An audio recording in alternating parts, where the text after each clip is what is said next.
Take advantage of the opportunities that are presented citywide because they bring a visibility that also brings credibility. You have to have a strong baseline on which to build. It's not a we will build it, they will come.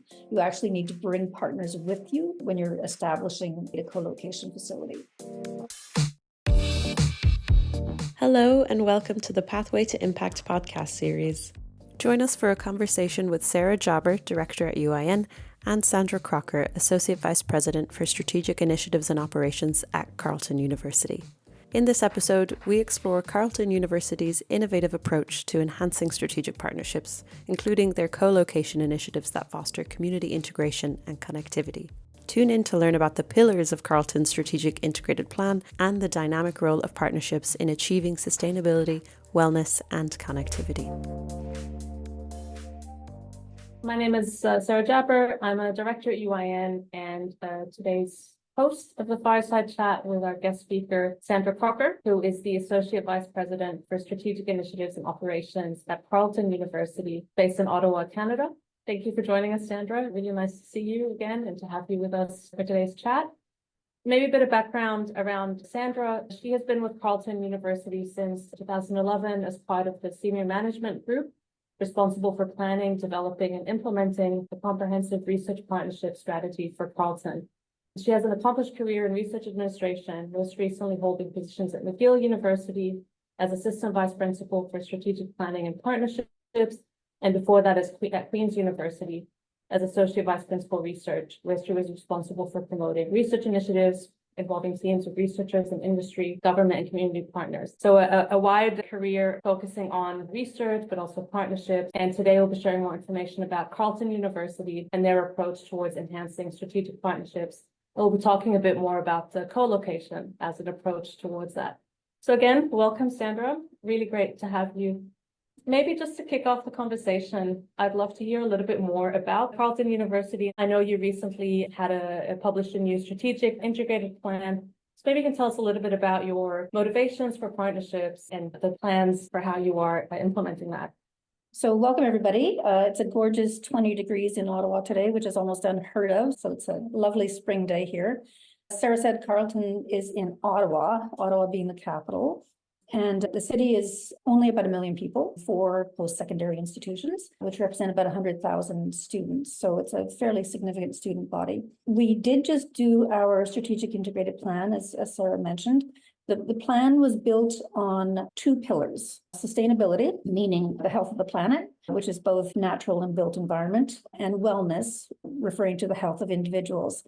And that's both mental and physical, and then how the social, cultural, and economic factors impact that. When we went to operationalize the strategic integrated plan in our academic planning and our research planning, we added a 3rd pillar of connectivity. And connectivity promotes a positive relationship with the world around us. But it also emphasizes a fundamental cornerstone of Carleton's culture, which is that it was born of community. The notion of connectivity then also recognizes the importance of understanding the ways that we connect in person and via technology, and that's with our partners, our innovators, and diverse populations around the globe. So that 3rd pillar is where the partnership piece and the community and the engagement piece comes in principally. When we're building strategic partnerships over the last number of years, we focus on 3 things, and that would be research and development, talent, and branding and corporate social responsibility. So those 3 elements need to be present if we're actually building a strategic integrated partnership. Great. I really like that you bring in like the term connectivity, and you also talk about community.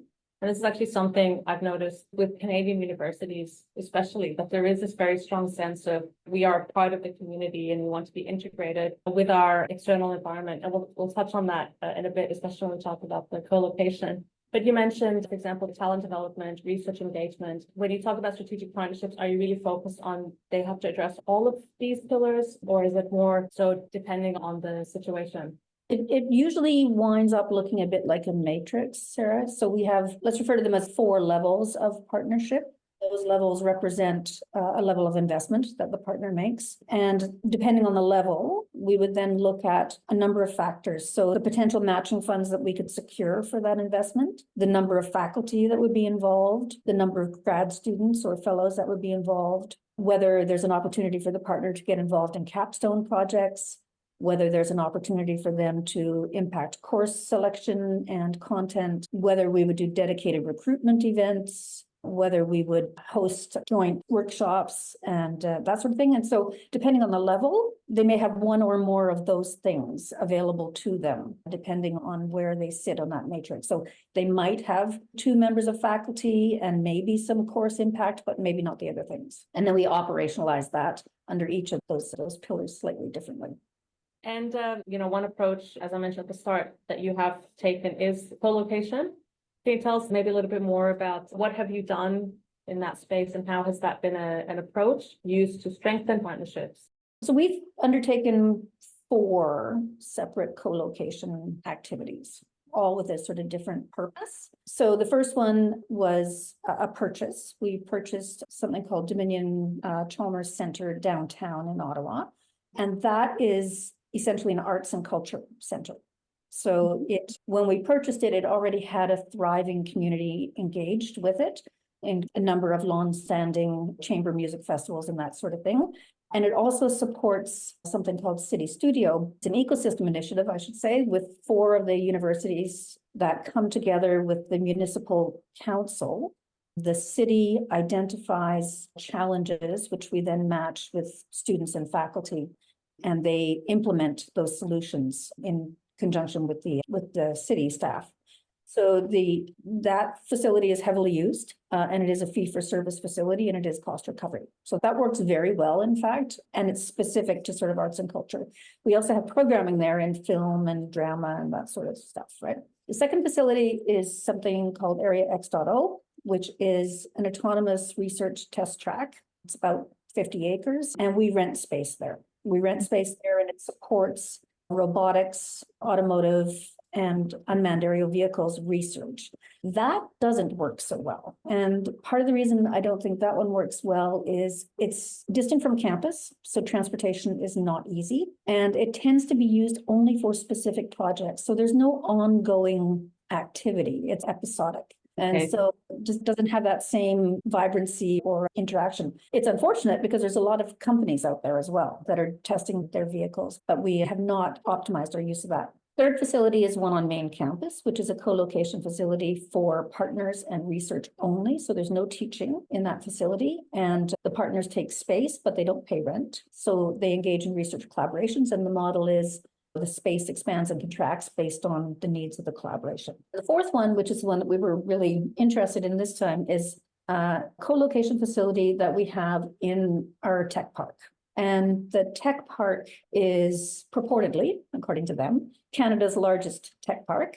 It has 540 companies, dominated a lot by technology companies and aerospace and defense.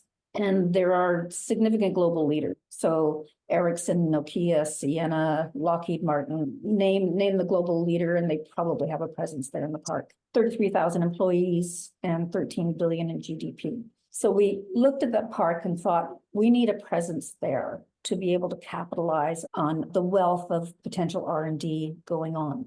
The facility that we have there is a combination of purpose-built and rent. So we rent the space, we outfitted it for the university, and it's pan-campus. So it is along those lines of the strategic partnership model, where we're supporting talent, we're supporting R&D, we're supporting branding. Its overall mandate is reputational, right? We want to improve our visibility and our reputation through all of the activities we undertake at the park. Very interesting. And you mentioned these 4 examples. Curious as well, maybe what were some of the drivers behind pursuing this approach and the role that having these facilities, for example, plays in supporting the broader ecosystem beyond your campus? The goals are 3: talent, research and innovation, and growing the ecosystem, right? We are very committed to regional development. The presence in the community is important, but it also is a constant feedback loop to the universities. So the facility that we have in the tech park is co-located with the Economic Development Agency out there, which provides all kinds of other opportunities. So we have partnered with this group and other post-secondary institutions on things such as entrepreneurship. So we jointly hold a $10 million federal grant. Each of the institutions has a share of that, and we deliver programming jointly. I mentioned the Area X.0, which was started by the joint application with the Economic Development Group and the institutions. But we also have something called the Mayor's Innovation Table. And that is, again, the local post-secondary institutions, other incubators, city staff, and reps from the tech park. And that innovation table is focusing on trying to solve challenges identified by the city around bigger issues such as transportation and housing and things that are important to the municipality. By being there, we have a presence in all of these opportunities. So that's an unintended but very valuable spin-off. And we've previously discussed that you're also in the process of establishing a satellite facility. Can you tell us a bit more, what is that? And what is the process and rationale behind such an initiative? So that is the facility that we just built in the tech park. And the motivation was looking at all of the potential R&D opportunities. But it's not just an R&D activity, because it is a pan campus. And so we've worked very hard to engage our co-op and career services, our philanthropic arms, our K-12 outreach teams. So we actually do summer camps out there in support of the ecosystem. We do cultural and recreational activities out there. And we engage each of the faculties in terms of R&D opportunities out there. So the motivation is, of course, to drive business. But it's not only a one-way activity. In fact, the tech park is very adamant that they want the post-secondary institutions out there because they recognize that building a truly innovative zone requires having younger people out there. And so they're very keen for us to get more and more students and more activities in the parks to drive that sense of mobility and excitement so that the place doesn't close down at 6 o'clock at night when everybody leaves the tech park. Exactly. A lot of the innovation happens outside the prescribed programs or set activities. Exactly. I can imagine, and you also referenced it earlier, some maybe work better than others. What have been some challenges that you may have encountered in setting up some of these facilities, these co-location approaches? I think it's ensuring that you have the right value proposition for the group you want to engage. So the arts and culture was relatively easy. That community was very engaged very early. Moving into the tech park is harder because not all parts of campus necessarily see it as having a direct impact on them. So under what the motivations are of the various parts of campus and how we demonstrate impact for them is critically important, right? And so sometimes it's an indirect impact. So if you wind up with an increase in research funding, you would, regardless of what part of campus it's in, it actually creates an offset benefit in other places. And so making sure that you're addressing all of those constituents, I think is always a challenge. Budget is, of course, a challenge, right? Especially when budgets are constrained. And because the facility in the tech park is actually a rental, we have to justify that budget. Maybe building on that, then I'd love to talk a bit more around how do you demonstrate impact, but how does Carleton University track and measure the outcomes and the return on investment of these partnership initiatives, especially when you mentioned when you have budgetary constraints, you have to decide how you want to spend your resources. I'm curious if you can share some insights around how you track that and demonstrate the impact. Fortunately, opening the satellite facility gave us a clean slate. So we were able to set up metrics from the beginning. So we track things on a weekly, monthly, and then annual basis. We've been there 2 years now. Unfortunately, opened during COVID, so that was a washed year. But so weekly, we do calendar check-ins, which records how many events we are supporting and how many connections have been built through those events. So we track who's attending events and which parts of campus are taking advantage of that. We track all of our metrics from social media posts. So we have established a specific LinkedIn and Instagram, et cetera, for this facility. We track how many senior visibility events there are. And so this is part of the advantage of being co-located with the Economic Development Organization, because they tend to be the site where ministers and mayors and others will come and do whatever public event they want to do.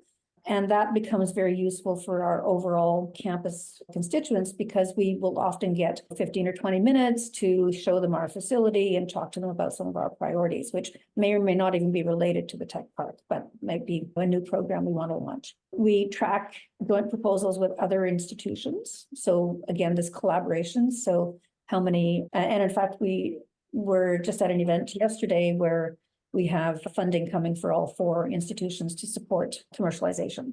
We track strategic partnership agreements that were cultivated at site. Of course, there's other things happening on campus. Not everything goes through the tech park. We also look at student engagement.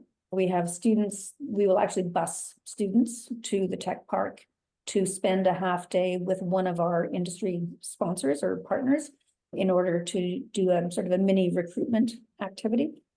And so in terms of hard numbers on an annual basis, we would then go with the actual metrics of number of co-ops that have been supported in the park, the dollars that have come in for research, the dollars that have come in for executive education, because one of the other things that we do is purpose-built executive education for our partners. So if a company has a need for leadership or a need to understand how AI is impacting the business or whatever it is, we will design purpose-built programs at cost. And then we track the number of participants in events and the dollars that have come in for philanthropy. So when we're building the partnerships, we're also encouraging them to invest in scholarships or specific initiatives like women in engineering programs and that sort of thing. So those are the harder metrics that we track on an annual basis. Yeah, great. And I really like what you said about starting from the beginning with really setting out some metrics and not afterwards thinking, oh, how can we measure this? But I'm also wondering, Sandra, how are these relationships and initiatives managed? Is it part of your team? Is there like a person who's responsible for the different facilities, or how does that work? There is a director in each of the satellites that's responsible for that activity. One of the hardest roles of the director is ensuring to engage the key people from all the other units, right? So you can't do this without your co-op team. You can't do this without your R&D team. And from each of those units, we have identified a lead person who interacts with the facility to support engagement through that. So there's a key person in the co-op office, there's a key person in the advancement office, there's a key person in the research office, and they form a sort of informal support team. Then once you have the partnership, there's a whole other exercise on managing that partnership and making sure it's active and still meets the needs of the partner, because many of them are multi-year, right? Yeah, and of course the reporting and tracking how things are developing. I'm just wondering, also in line with your strategic plan, where do you see the future heading for Carleton University when it comes to these strategic partnership and co-location initiatives? There's a lot of moral support for these things on campus right now. There is recognition that we have been improving our profile in the region by engaging in these activities. The other unintended and very hard to measure outcome is, are we recruiting more students based on improved recognition, profile, that sort of thing? And we do track that, how many we're actually recruiting from the region. And that number is improving, actually. Now, can't draw a direct correlation, but so in terms of our VP responsible for recruitment, that's a very positive indicator. Our philanthropic dollars are going up. That's a positive indicator. The challenge becomes the budgets are all annual right now. So I think if we are going to make real inroads, we need to make a long-term commitment, so a multi-year commitment. And sustainability is a challenge. And sustainability will only happen if we actually have programming, consistent programming.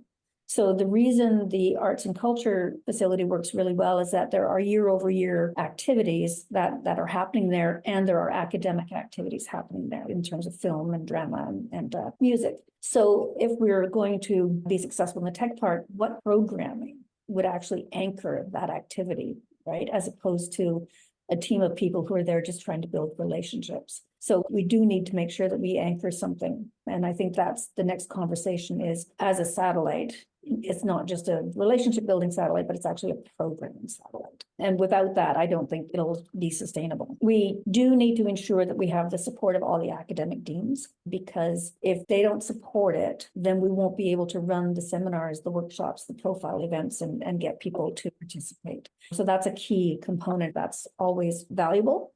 I think we also are very cognizant of leveraging the ecosystem and the benefit of leveraging the ecosystem for our own programming, which includes the economic development groups. It includes the other accelerators and startup garages and those sorts of activities that are also going on in the park. And that visibility does bring opportunity. And I think that's the message that we are communicating in order to make the argument for a long-term sustainable investment. Really interesting, and I guess very much connected to not being this closed off entity, this typical ivory tower, and this exchange of knowledge, of talent, of insights with the region, with the communities. Yeah, and the location is actually critical. So there are other organizations that are in the tech park. They do not enjoy the same degree of visibility that we have because we are literally in the path of the economic development organization.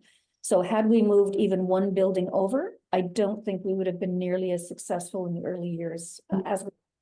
So if you're looking at a location, I think that those sort of ancillary activities are really important to consider. Throughout the discussion, we've had a lot of, I'd say, insights or recommendations also for others who might be considering something similar.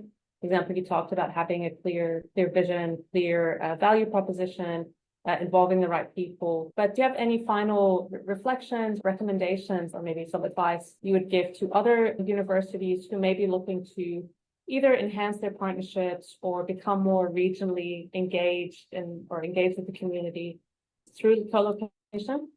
I would say to take advantage of the opportunities that are presented citywide. So for instance, things like the mayor's table and city studio, because they bring a visibility that also brings credibility. And so these things build, right? So it's not just opening the doors is going to create a co-location facility.